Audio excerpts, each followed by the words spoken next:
1972, Avco introduced what they called the Avco Cartravision home VCR line when they released a handful of films that were available for rental to the public. The Cartravision format went out of business 13 months after it was launched. You'd be very hard-pressed to find anybody that actually remembers it existed today.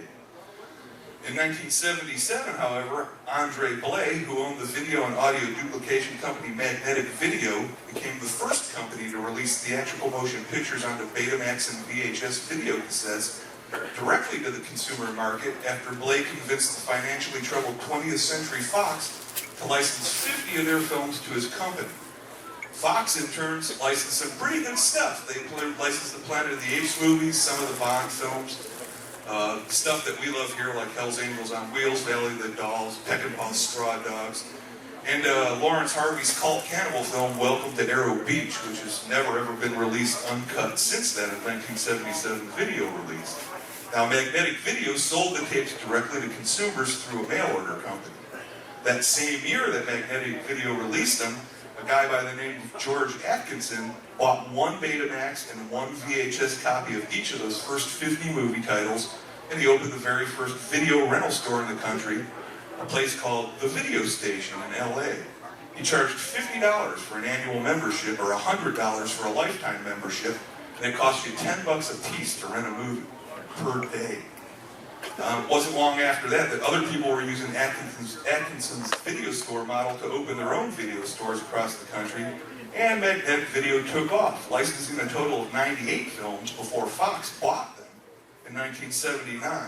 Now in 1982, Fox merged its video operations with CBS, and CBS Fox Video was one of the first and biggest, and the video era was well on its way to crushing the drive-ins that I love and the grindhouses that Pete grew up in. Now, good or bad, the advent of home video changed the way that people have watched movies worldwide since the early 80s, and it spawned its own cult following when shot on video productions and movies otherwise deemed unprofitable by anyone Hollywood standards flooded the market by the mid-80s.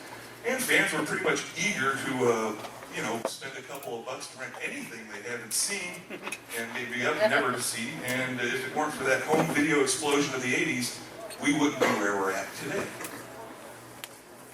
Correct? Would you agree with that? Correct, and while he was doing that, I just completely stripped out a whole VHS tape that's sitting right in front of me in under a minute.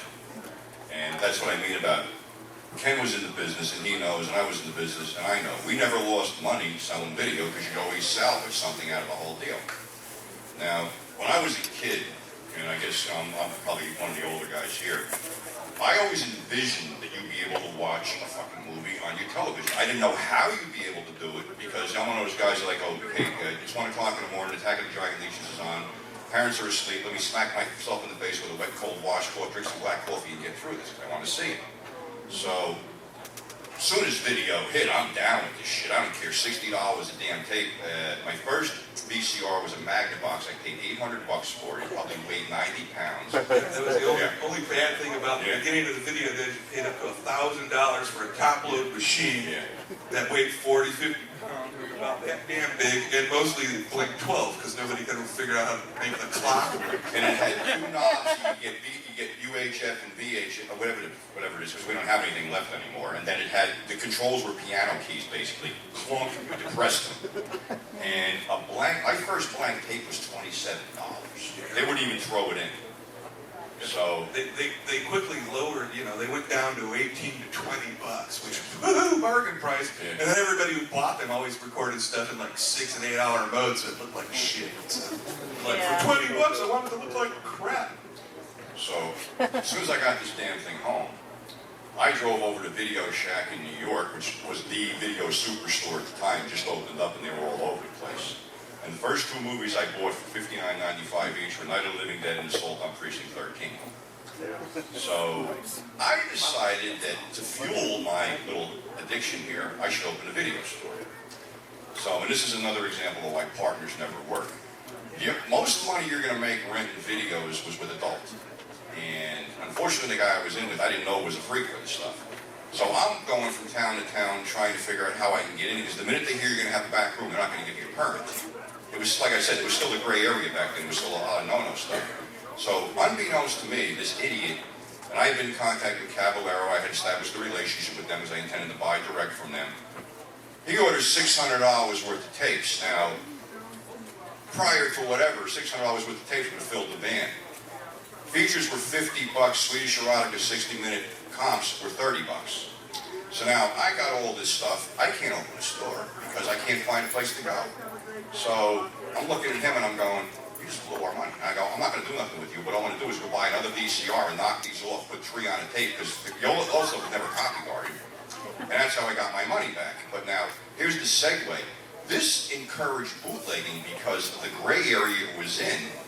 You know, nobody could press charges back then because, you know, nobody knew there was all this, you know, legal bullshit. So you're going to New York where, you know, like I said, you pay $50 wholesale for a Caballero tape, and it retailed for $100, beta or VHS.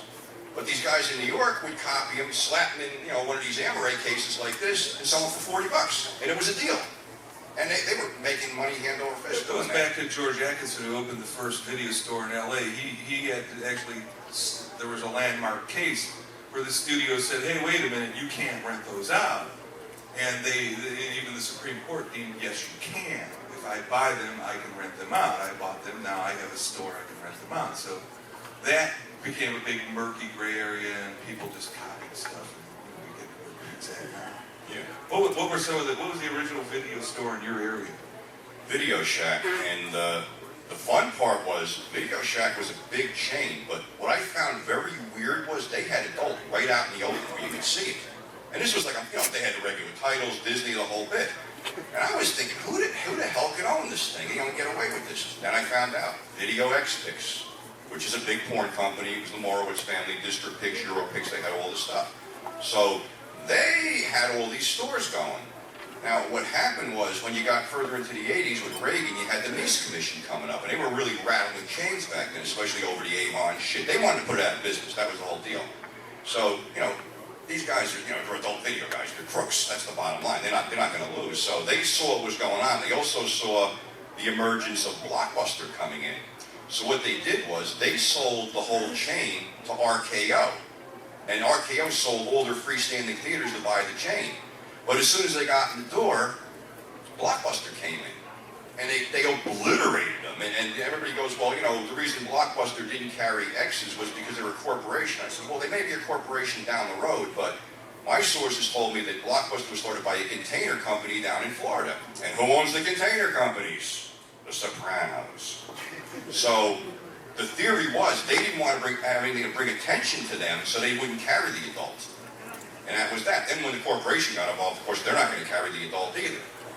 But, you know, the funny part with the guys with Video X-Pix, they jumped in bed with guess who? Vince McMahon from the WWF, because they were also Coliseum Video. Canadian. Yeah.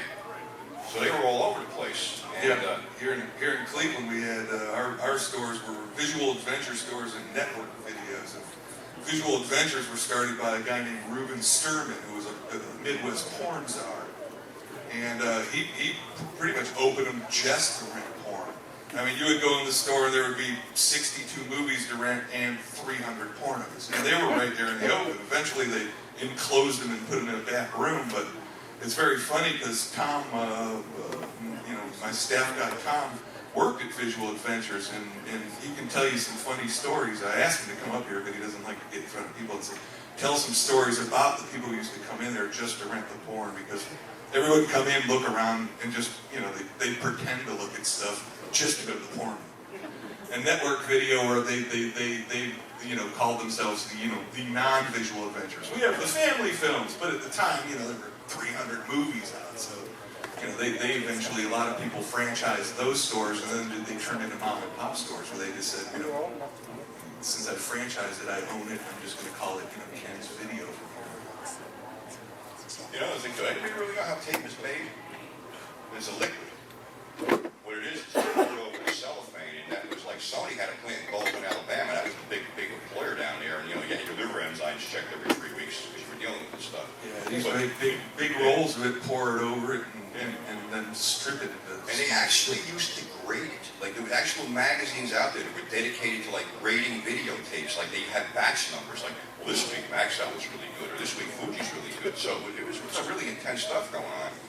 And another thing was too, the early machines had a design flaw because when they rewound right across the head and, wore on the head. That's why the rewinders came out. But even that, they corrected that design flaw, but still, anybody who was really rewinding all the time on the machine could burn their motors out. We'd always tell the porn guy because his rewinder rewound down to flush with the remote. Yeah. Back in the day, it was funny. Remotes used to plug into the machine. You could only sit so far away, 6 feet away. And so the porn guys, they always had a flat rewind and a flat fast forward button. Digging your nail into it to make it work after a while. Yeah, and the other thing too is with the early tapes. I mean, this is probably one of the more recent ones. Yeah, they were made like iron. You could drop the suckers and they wouldn't break. They were really heavy-duty plastic. They just, going down the road, they were cheaping out on everything. Well, one reason that too that the machines were $800 to $1,000 is they actually used the same technology that they used in professional grade 1, 2, 3-inch machines in those machines. So they're indestructible. If you still have one of those, chances are if you cleaned it, it'd play just fine. But, then this technology, they just put cheaper and cheaper crap into it so they can sell them cheaper and cheaper. So, it's like everything else in the world. Eventually you just threw it away and bought a new one. And then we send it back to China and people get cancer pulling crap out of it. Better than us. And the other thing too was, the early movies, you really couldn't buy them. It was strictly a rental deal. They really weren't cutting them out back then. But then you had your line of budget tapes, which is basically your public domain films, if you all know today. White Zombie, Indestructible Man, Unfortunately Night of the Living Dead, and they were all being footballed out for like $20 was a good price for them back then. Because you could own a movie. But what started happening was when Blockbuster started really flexing its muscles. And what they did was they got in bed with the motion picture industry and they decided if we jack the wholesale price up, we can get rid of every mom and pop store in the country, which is basically what they did. I think Die Hard might have been the movie that they did it with. They threw it up to someone unheard of wholesale price. Well, it was funny because prices were starting to go down for tapes. Then when Blockbuster became a big thing, they started to go back up because even when I started a store, I started Video Wasteland, which was one of the first rent-by-mail services I started in the late 80s like everybody else. I would go to mom and pop stores and just buy, can I buy this? Or they would have a little bin of stuff for sale.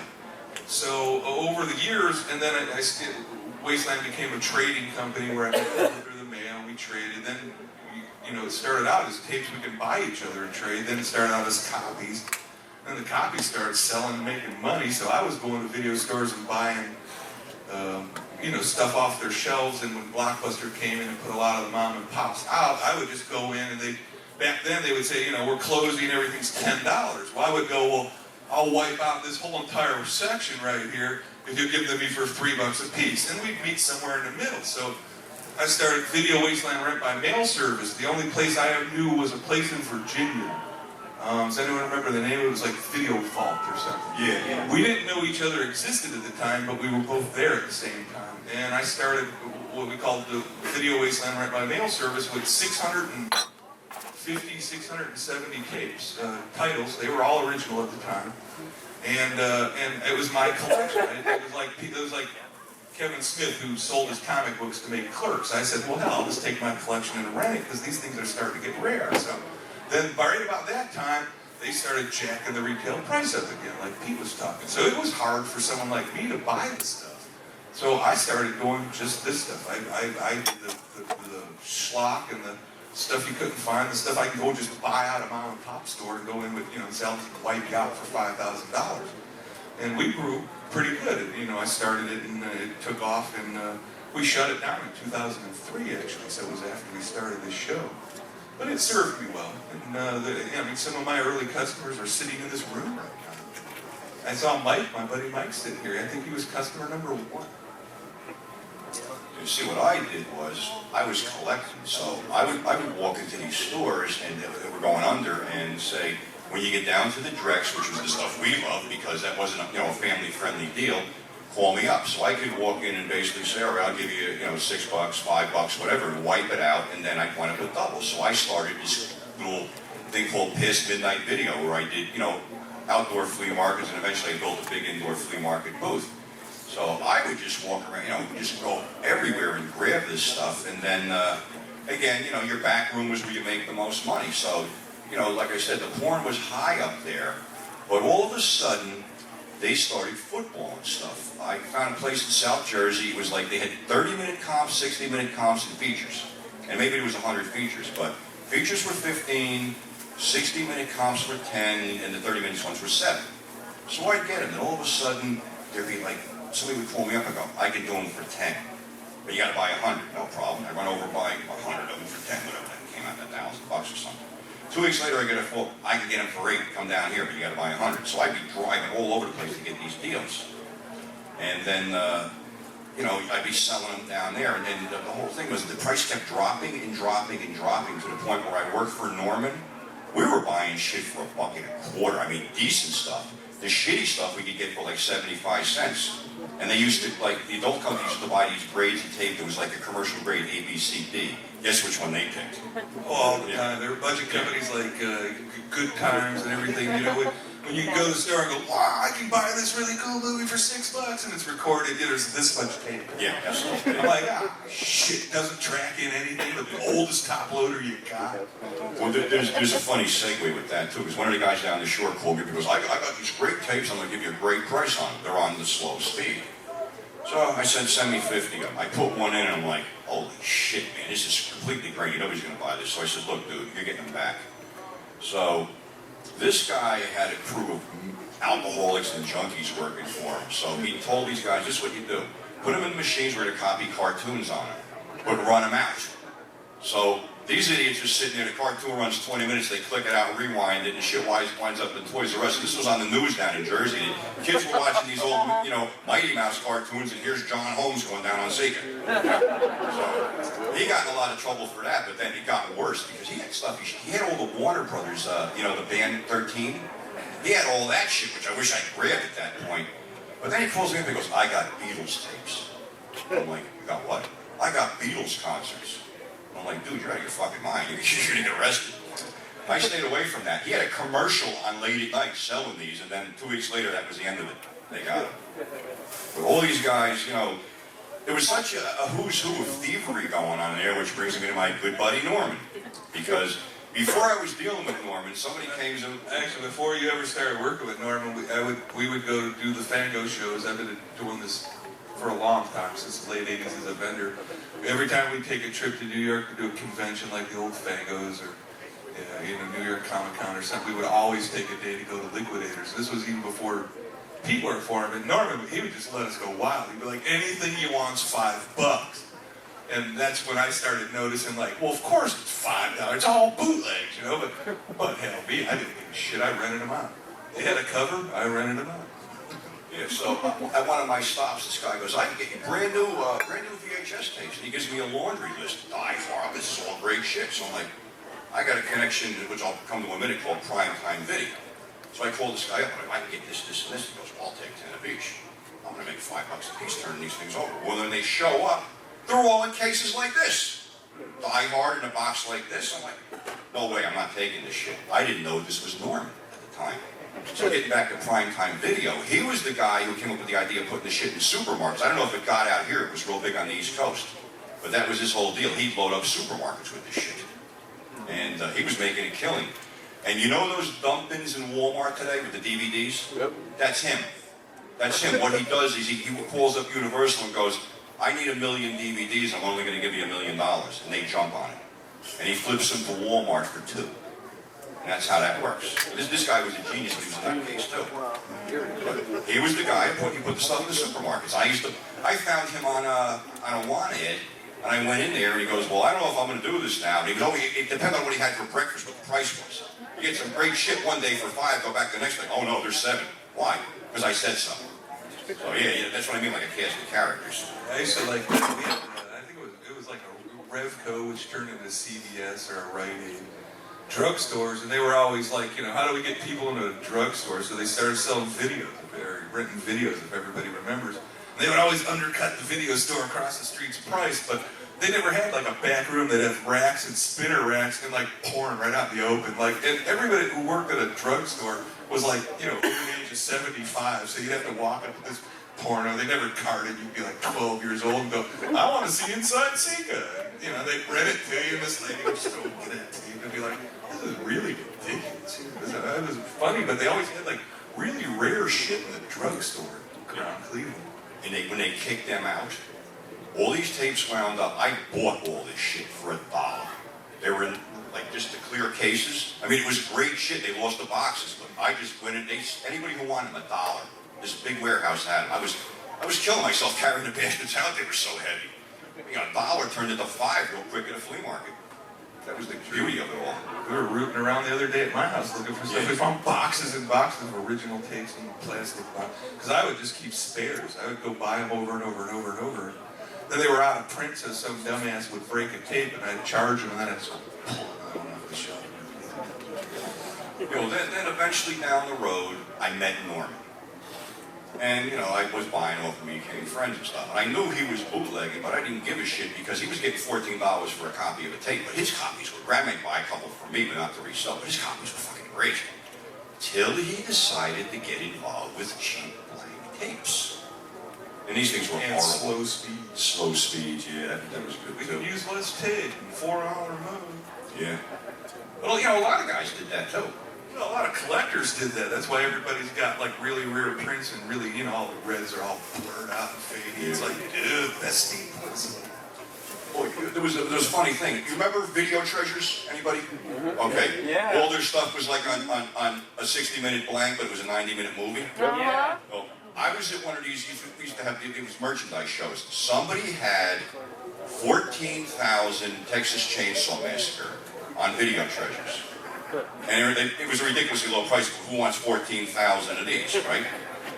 Porn company got them and started copying them over. And like they had these like silver labels that peeled up, and then I'm looking at this, go, what? Holy shit, Texas Chainsaw Massacre. Then you'd find Shirley Temple. And it was all well and good, except that sometimes they forgot to copy the porn over the thing. So the customer would come back, what is this shit? It's a horror movie. Damn, I got Bambi. Yeah, there was all kinds of shit going on like that. Hell, I used to send, I was running my store when Pete worked for Norm. I used to get I still do, I know these guys from it. And it's funny because when stuff goes on moratorium and before it goes out of print, you're not really supposed to sell it. But these guys would always say, well, Ken will take it by the pallet load. So we always referred to the invoice as assorted horror titles. And so even Pete would know. I mean, you're like, dude, I sent you pallets of this shit back in the day. I'm like, yes. And they were always assorted horror titles. Well, with Norman, But it was great stuff. you only got a blanket invoice from him. There was anything on it. Oh, there was total. Yeah, there was nothing but a total. Yeah, Norman invoices. New York Liquidator invoices just said freight cost. I'll tell you how, you know, everybody, you know, wonders how crazy this business is. He was getting tractor trailers from California. That's where Ken got some of the Anchor Bay shit, because when his stuff came in, I called him right up. Like, well, you're going to believe what I got. So I wonder why he's getting all this shit. It was a company called Intermediate. So he used to get the video magazines, and I'm looking through this thing. Oh, Intermediate. It's a video disposal company. They're supposed to be getting rid of this. They're telling everybody how tight their security is, and nothing gets in and out of here. And I got 3 tractor trailers parked out in front. They're unloading them now. I'm like, holy shit. And he got it from Canada, too. It's like, The old Coliseum. you remember the whole deal with Canada? He didn't know who he was dealing with. There was a guy named Vito from Toronto. Oh, yeah. What do you think he was dealing with? It was the mob. It was a container company. Yeah, that was all. That was all a part of. They were a lot of that was Coliseum. Yeah, we were getting Sopranos box sets for $5, but they were in French too, English and French from Canada. Yeah, they were international. Yeah. It was always kind of funny, man. We always had we had a good time during the video for store years, but yeah, it was bound to be. Yeah. You know, you're always looking for deals. And like I said, you wind up with these cast of characters. Like we didn't have the internet back then. We had the want-ad press.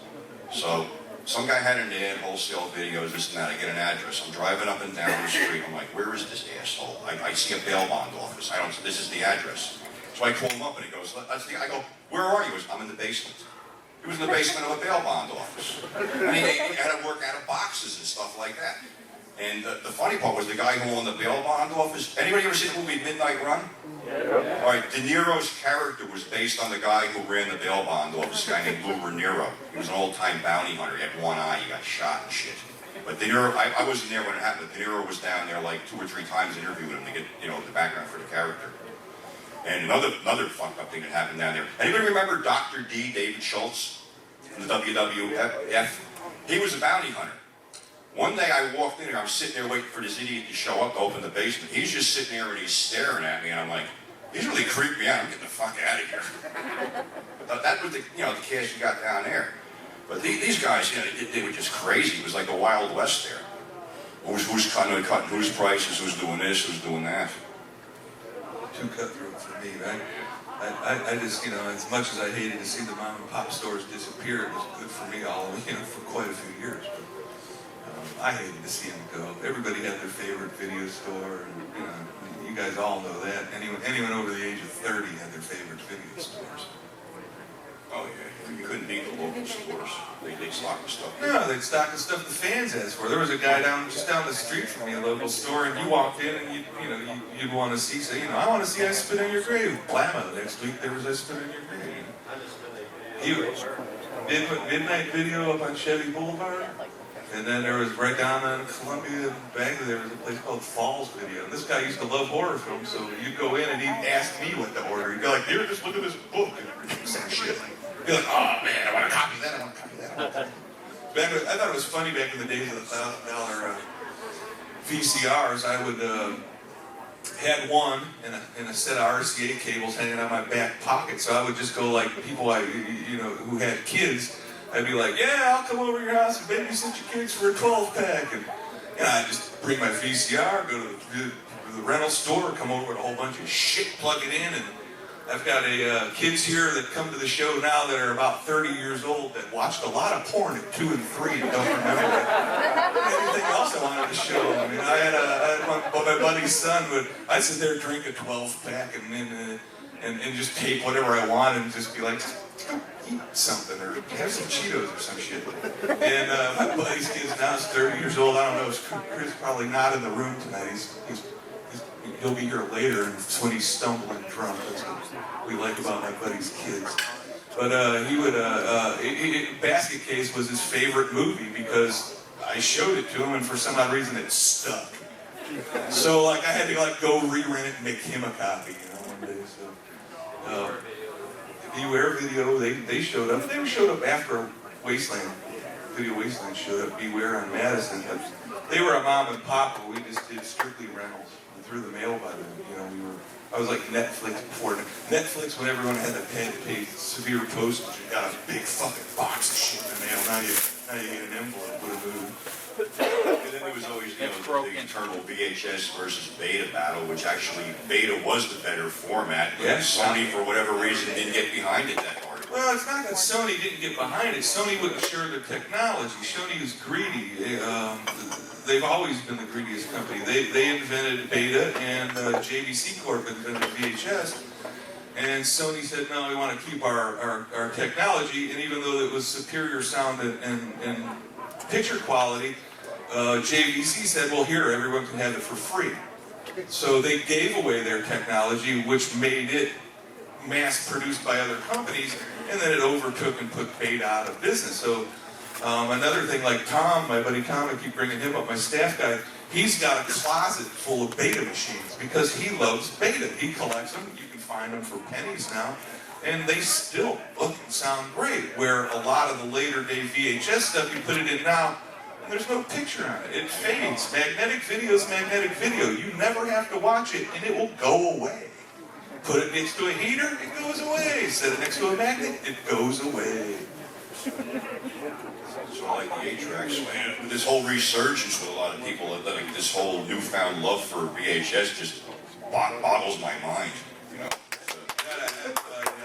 You guys, everybody always says, I collect the box. Fuck, go on the internet. You can find every box art you want, print it. It's like, you're really going to pay that much for that tape that you probably won't play. I got crates of this shit I still in my basement. Come to my house, I can be all cheap.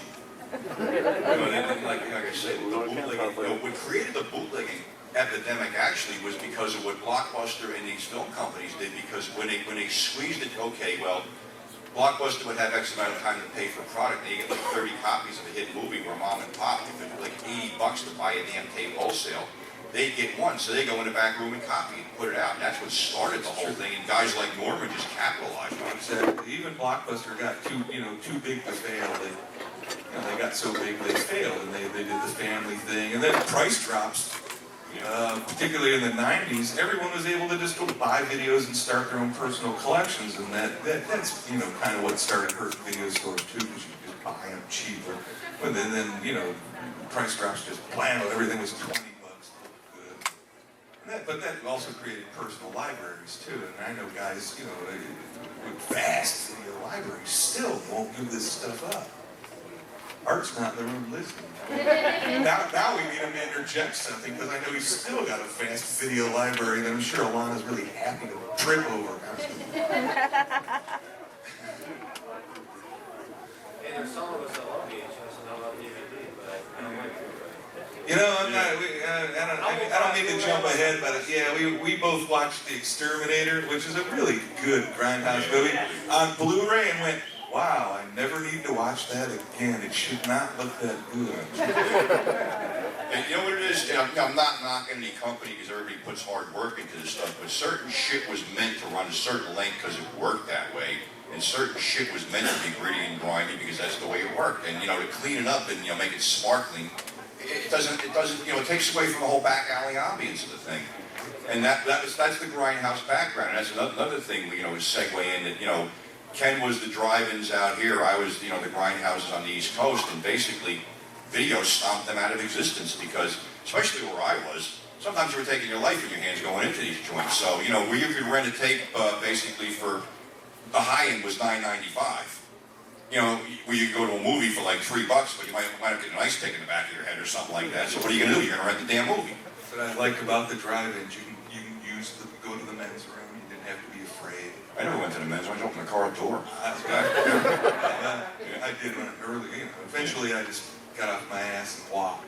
Yeah, but that was that was the big death knell of the grindhouses, and then closing that whole area up. I mean, there was other factors that, factored into it, the greedy politicians, the realtors, age, and the crack epidemic and stuff, but it was basically, why should you go see something in a place where you might get, mugged, beat up, whatever, when you just take it home? And that's what did it. I always laughed about you. You're New Jersey born, bred, and New Jersey was the very first state to have a drive-in, and they were the very first state to not have any. We've got one left.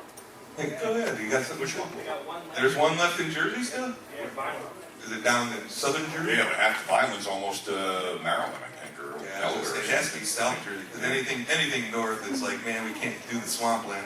We need your drive-ins. Well, it goes back to the whole thing. They sold the land. The greedy realtors. The same thing took out Times Square. Okay, here's this drive-in. They can only function basically, realistically, 8 months out of the year. I mean, some guys roll cold burns, oh man, yeah. Portable heaters. Oh, fuck them things. Those are Them things are damn near saying you're passing out from fumes and everything else.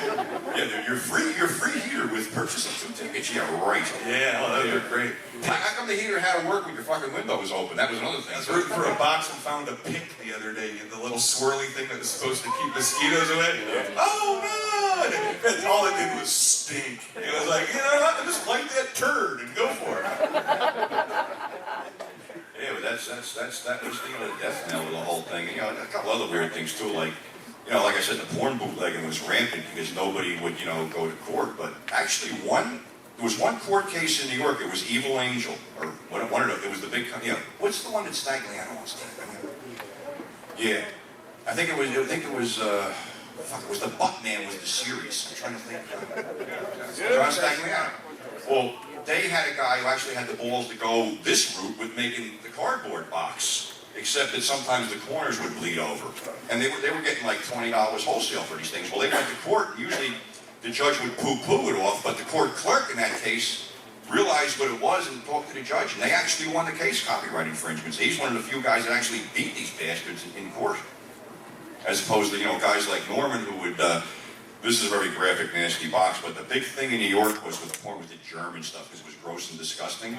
So, and this is the way they package it. It's a nasty animal film. It's the only one I had for display. But the guy who was legitimately It's a shame you didn't have any German torture porn? The guy that was bringing him in, if you read Legs McNeil's books, The Other Hollywood, was a guy named Eddie Mishkin. He was a real nasty guy, and I wasn't there the day he came in to visit Norman because he heard that Norman had these in the back room.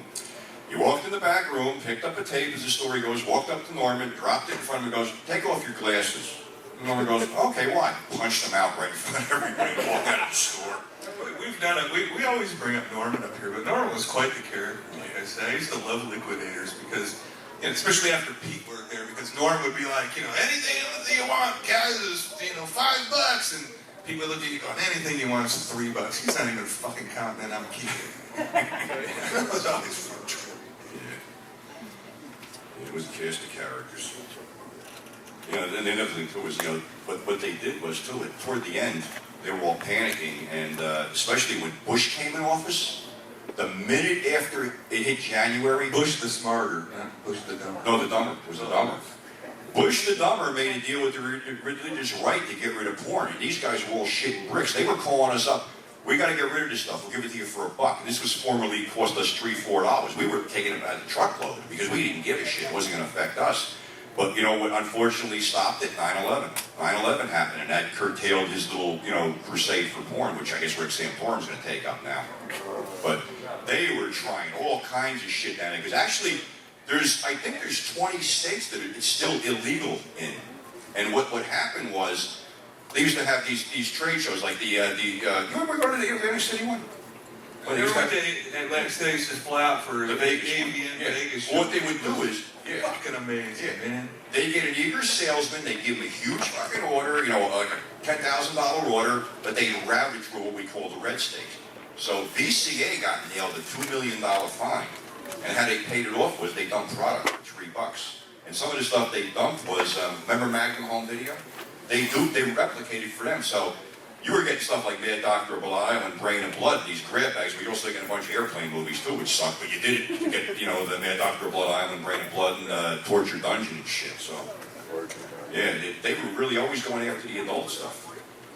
And, you know, like I said, GWB threw a panic into these people. Big time. There'll always be a crusade against that, which is really funny because, you know, I was born and bred in Cleveland and I live in Ohio, and do you know we have absolutely no laws on the book in Ohio that says you can't have sex with a farm animal? Right. Not one. That's why I moved up here. I mean, it's just an offhanded question, but I just happen to know this for a fact that we don't have any books. I also found out in the past couple of years that Ohio is like the white slavery hub of America. Another reason I moved here. So, you know, we've got a lot going for us here, other than a sports team whose best highlights are on a wax reel. Or black and white. Kinescope. Yeah. I'm not rubbing it in. I'm no sports fan. I tell people I don't watch sports. I was born in Cleveland, man.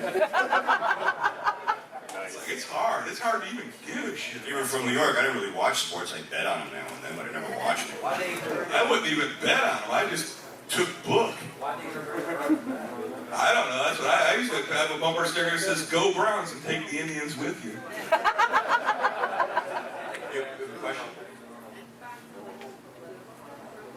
Oh, we don't want to do politics. This is wasting. I'd rather talk about liquor. Yeah.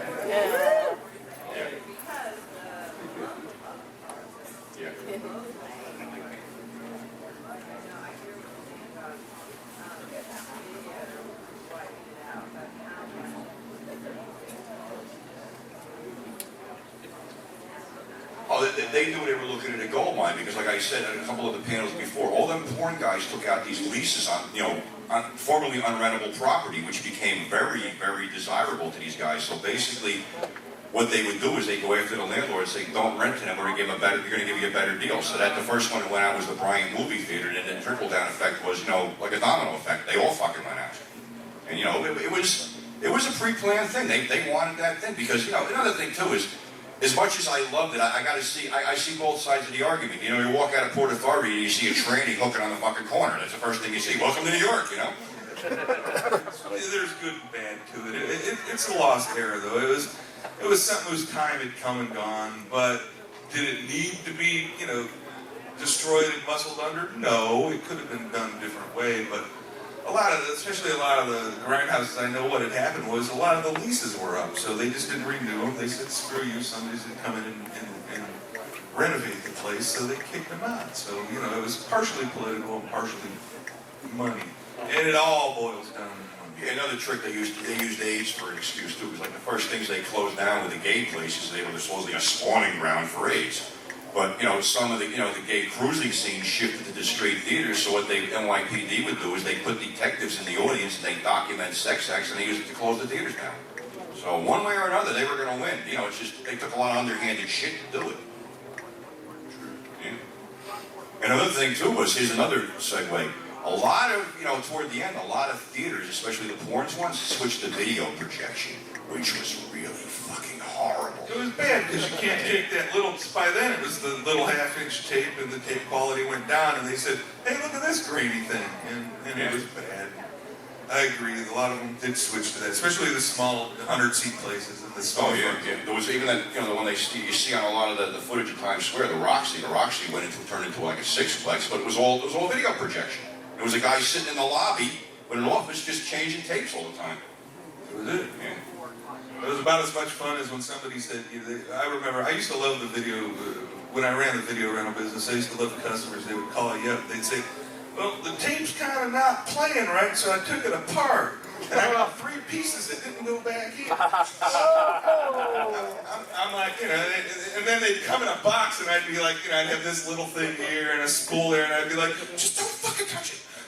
I'll give you a credit, don't fucking take it apart. Jesus. Nobody ever realized that when you take these things apart, you have to flip them back over, and they don't, all this shit would go flying out of it. I'd be like, what the hell are you doing? I learned how to fix them. I got snowed in one time. I got like 4 feet of snow. I couldn't go anywhere. So I'm doing this typical dumb shit, taking all the stuff flying over, and then I go, why don't I turn them over? And then I'm like, why don't I go out and buy broken tapes for next to nothing, because I can fix them all. Hell, I used to, some real rare tape would get all chewed up, and I actually figured out how to splice videotape with splicing tape. You just do it reads from the front, so you do it from the back, and it just looks like, and I used to cut it at an angle, so when it went, it literally went, and it was a fade. It was just a diagonal fade, and no one ever noticed it. It just looked like a bad film splice. And it'd be like, don't worry, I can fix it. I can fix all of it. No, I took it apart. I'd get shit in a bag. I'd be like, somebody just returned a movie in a bag. The stories, when I ran the store, was great. I got one time, and there's 3-inch staples through the tape on the top of the box, because the guy took it to a UPS center and they just went stapled straight through a tape. I called him up and I won't tell you his last name. His name was Gary, and I was like, Gary, please don't send my tapes back through that fucking place again. So it was just funny, some of the stories we got. People would go, hey, it's the holidays, I sent you a cookie. And you'd open it up and you'd go, ugh, the fuck is that? And it'd be a little note going, hello, cookie. Like somebody would throw a fucking cookie in a box and send it back. I'm like, yo. What the hell was up with people with, like, you'd pick up a tape and it'd be like so full of grease and cheddar cheese crumbs. I'm like, I had like disinfectant spray in the office. I'm not touching it. I'd be like, hey, get the tongs. I opened one tape, it was returned, and had Vaseline or baby oil on it, and I just, in the garbage, fuck that shit. I'm sorry, I just looked at Pam and said, get the tongs, we're renting it out again, I don't give a shit, disinfect this, and and every once in a while you get like a box, and like, somebody would say, well, my post office guy left it outside. I'm like, just don't look at it, send it back, and you'd be like, you'd take them out of the box, and it'd go, huh, and it'd just stream water. The whole case would be full. You'd be like, man, look at that. And it'd all pour out the side. I'm like, God damn, but you knew what? If you opened it up, dried it out, and left it sit, put it in the machine, played just fine. What you didn't want to do was play it while it was sodden. The stories were, I could write a book about my 11 years in the video business. You guys got any questions? Kind of an off-the-wall question, but I know that probably sometime in the early mid-'80s, Macrovision came. Yeah. And I'm wondering, now if you bootleg on a computer and do the, demonoid stuff that I know nothing about, but you know, there are ways to. I mean, obviously, you didn't use computer programming to get around but, macro. well, okay, from owning a video store, I'll answer this. Okay. They invented macrovision. 20 minutes later, they invented a little black box to get rid of it. And everybody had it. Every one of us had it. I'll tell you a funny macrovision story. I used to get, like, if it was something, it was a hot porn tape, like Tanya Harding's wedding was a hot one. So I'd buy the damn thing wholesale for $14 and I'd knock off like 15 copies and sell them for 10, so I made money. So they had the John Wayne Bobbitt one. So I bring it home, I can't copy this stuff. So I'm thinking, you know something? Let me take it out of the case. This was a yellow case. So I took it out of the yellow case, I put it in, one of these, I could copy it. Not after I figured this out a half hour later. I get a call from the people I bought it from, and they go, maybe you can help us with a problem. And he goes, under his breath, he goes, and I know what you do. He goes, I go, what's the problem? He goes, well, we got this thing, they had the peep shows. And what happened was, as soon as they hit the RCA jacks to the back, it rolled. So I told him, I said, take it out of the casing and switch the cartridge. That's how it worked. So whatever was making it roll was in that damn cartridge. So it wasn't physically in the tape, it was in the... Wow. Well, like I said, I beat it by stripping the tape and putting it, in a different cartridge, and it worked. I know there was this stuff where you had the black box so you could, adjust it and shit, but... Right. Oh man, I had a beautiful one. Looked like a damn equalizer. It was like, look at that picture quality, man. Get rid of that. Now go. That thing looks better than the original. Well, you know what it is? No matter what they come up with, there's always some smart little bastard out there that's going to figure out a way to get around it. I'm waiting for how to get around the descrambling digital cables so I can beat them. I used to love my black box. I never paid for a pay-per-view for 7 years. We used to steal cable from the neighbor and not tell him we did it. Well, they do it now. I mean, You just never noticed the cable going from house to house, fucker.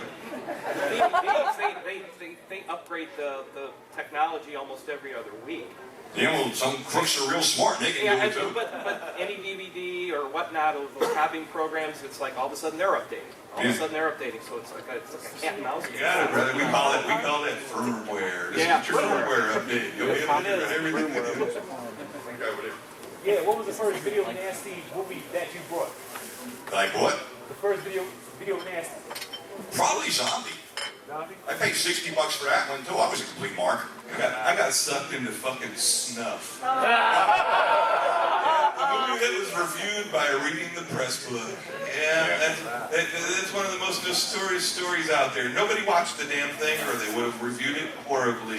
Instead they said, oh my god, and I looked at that and said, I just paid $79 fucking dollars. $79 for that piece of shit. It's not even a piece of history, it's a turd.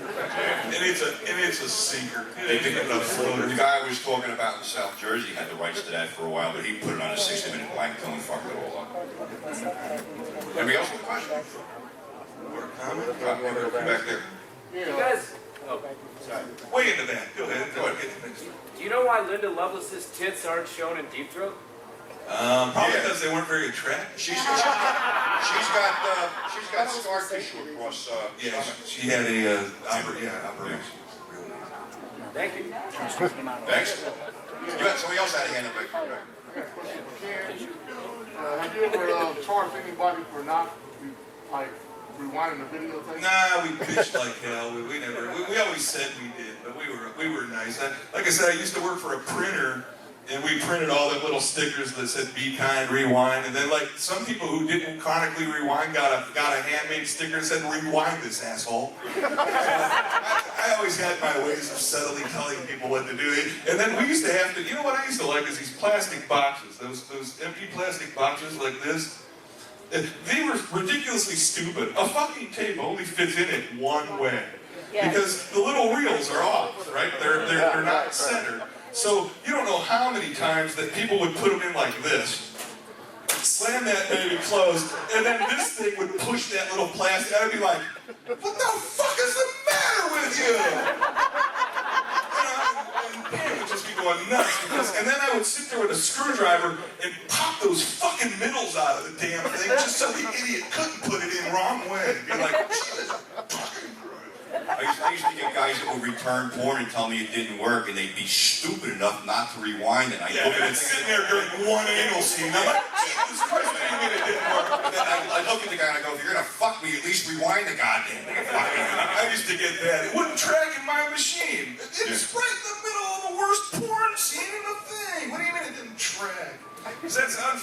that was the total outcome of my store. It was a mom and pop operation. So the last 3 years of business was just old guys renting porn. Because we always had like, we called it golden age porn. Nothing filmed on video. So it pretty much ended in the 80s. Well, the market for that were retired old dudes and widowers. So, but they kept me alive for 3 years until I, switched around. Because what I did was, it started out as a video store. I started out as a video rental service, part-time. Then when I started it full-time, it turned into a video rental service that started selling stuff, then posters, then merchandise. Then it turned into a merchandise store that kind of rented videos. So I kind of came full circle with the wasteland. Yeah, when I had to fold up my store due to a greedy landlord, guess who wound up with my whole cult, horror, karate, and everything else section? There you go. They got all palleted up and sent to the wasteland. Guys, in retrospect, it's kind of hard to believe if I want to really nasty or like some of the dances like maniacs, but you can understand why other ones like No, well, the Video Nasty, you have to remember, Video Nasty was British. It was all, the Video Nasty area was British, and they were a little uptight. They would actually ban stuff without ever watching it. It goes back to the snubbing and everything. They'd be like, I don't like the box. Well, me neither, original. Look at that. They were a little different than us. We're like, in America, we were like, well, who cares if it's banned? We all gotta watch it now. And it made some atrocious films people wanted to see them. And it's like, why? Because they banned them across the continent away. So, but that's really what it was just stuffiness. You know what it is? They're still banning it, yeah. You know what it is? It's the powers that be. If they told everybody tomorrow that gumdrops are illegal, we're all going to run out and buy fucking gumdrops because we can't have them anymore. That's the whole trip. Everybody wants something they can't have. Tracy Lords was the loudest porn star on earth. But the minute everybody couldn't get one, and guys were afraid. Video stores were afraid. I'd walk in and they'd be like, just take them. I'd be like, yes, hey, who wants to buy this piece of crap for $300? And I made a fortune on Tracy Lords. And she really was a lousy porn star. We used to call her the little brain dump. Like, just shut up, will you? I'll tell you a funny bootleg porn story, because I was the first guy on my crew to have a VCR, so I got to go out and buy a porn tape, but I'm not going to spend $100. So there was this video store, I don't know, he was like an equipment rental thing, but he had a little bin and they were all like bootlegs. I'm like, wow, $40. I grabbed one, I don't know what the fuck it is. Call up the boys, we're all over, about 10, 15 of us. I put it in, Japanese commercials. Like, maybe it gets better. It ain't. This motherfucker's still open. We all pile in my van, we pull up, he's putting the close sign on, I'm banging on the door with the tape. You ain't closing. This is another tape. Now the weird part of the story was we got the right tape. I look at this guy's ID badge, guess what his name was? John Holmes. That's the clerk's name, John Holmes. I used to like when I had the store, I had friends in Tokyo, and so I would be like, I'll never forget the first time I encountered this, and it was I said, well, do you have adult stuff? Maybe I'll start a little Asian section or something. They were like, yeah, I'll send you some. And it was like, I know you guys like schoolgirl dresses and heels and all kinds of weird shit. So, send me some. Well, it was some bizarre ass shit. But whenever you pulled their pants down, there was this giant, fizzy color bar over everything. We were like, you guys watch this? This is like porn? It was like they block everything good out of it. I'm like, you censor porn and then still put it out for sale. I'm like, send no more porn. No more porn. I had this little Asian guy, I think he was from Thailand or something, and he used to buy a lot of porn off me at flea markets. And because there was all censored. Well, it was something like it was a life sentence if you got caught with the shit. So I asked the guy, I go, how are you getting this shit in the country? You see what I just did here? He did it right in front of me. He stripped the tape, took out the reel, taped it shut, put it in his pocket. He goes, that's how I do it. He just sent the reel home. Because the cases were universal. The tape was the same size. The sprockets were the same size. That way we could roll around. So if anyone else got something to say, go ahead. No, I don't. Yeah, I don't remember that. We used to go down to New York, Kim's Video finally went out of business. Yeah, they're gone now too. They were the last of the. They sold their. No, it's not Kim's anymore. They sold their lot. It's like Kim's. He lost the place on St. Mark's. Yeah. It's like still. You want to hear something funny? Kim's Video collection, but it ain't the same as the old store. You know what Kim's Video was before it was Kim's Video? Oh yeah. He was hiding his car out in front when they arrested the place. Yeah. The Kim's Video was built on the exact location of the St. Mark's baths, the gay bathhouses. I think he's somewhere down, yeah, it's not Kim's Video anymore though, he's some little minuscule store. It's still, it says like featuring Kim's Video. It's still there, it's just moved. The Honorable Mr. Kim. Go ahead.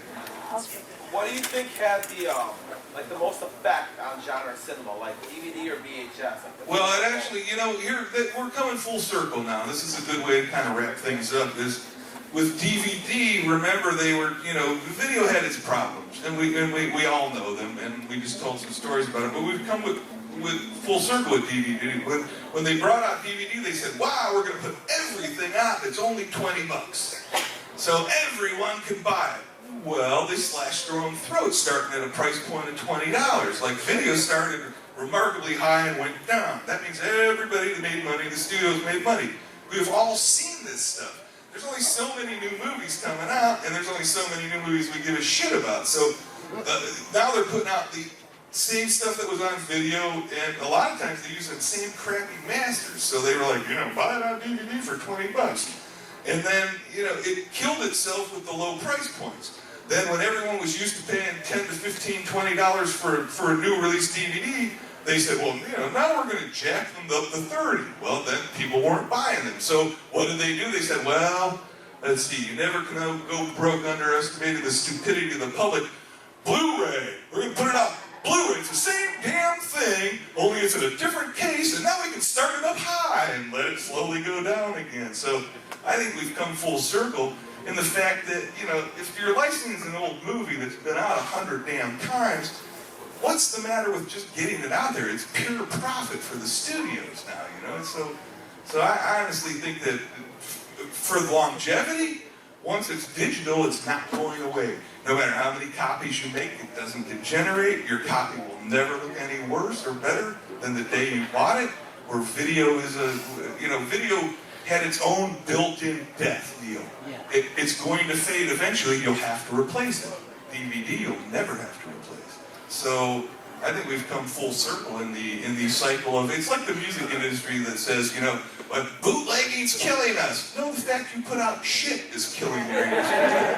I'm sorry. It was called filth. Well, what you don't, magnetic video has to go across a physical tape head to read. Every time you play it, it leaves a little bit of itself on the front of that tape head. So one time you're going to put in a tape that's not rewound tightly or evenly, because those things certainly didn't rewind evenly. You ever look at jumping? So that one time it's going to hit a little speck of crap and go, and that's always awful, you know. Then people are pulling it out. So it was dirt. It was actually the magnetic. It was the video image that caught your video in its machine. And you also have to realize too that anything mechanical, especially like I just stripped this thing, this all has moving parts. All moving parts are eventually going to wear out. Right. Yeah, with DVD, the only thing you have that moves is something that spins the disc. Right. And it's read with a laser, so nothing ever physically touches it. So that's why I say, you know, you should never, unless you speed, you know, like do something like me, just get drunk and scratch it. You never have to replace it. And then even then, put it in your computer. Chances are that the laser in there will read right through the scratch and you can make yourself a bootleg. Anyone else got anything before we wrap up? No? Yes? Closing comments, Pete? Well, I never thought there would be a resurgence of this thing, and it's interesting, but, you know, it's like, maybe it'll be a resurgence of 8-tracks next show. Yeah, can't wait for that. Although I gotta admit, at least 8-tracks were never broke. They might have went, you know, like, what's that sound behind the music? That was trying to But I speaking from a guy who grew up in that 8-track era, I threw more cassette tapes out the window than anyone else. Like, 40-foot trail behind it. I'll tell you one thing, it's like everything else I've done. It was a hell of a ride while it lasted, and it was like a very profitable ride, and I was actually sorry to see it go, but, you know, now we're in a whole new era, you know, DVDs and Blu-rays and I stuff. have to admit, if it weren't for a 4x7 little black box, I probably wouldn't be here right now. So, 3 cheers for video as far as I'm concerned. Thanks, guys. It's been a good audience.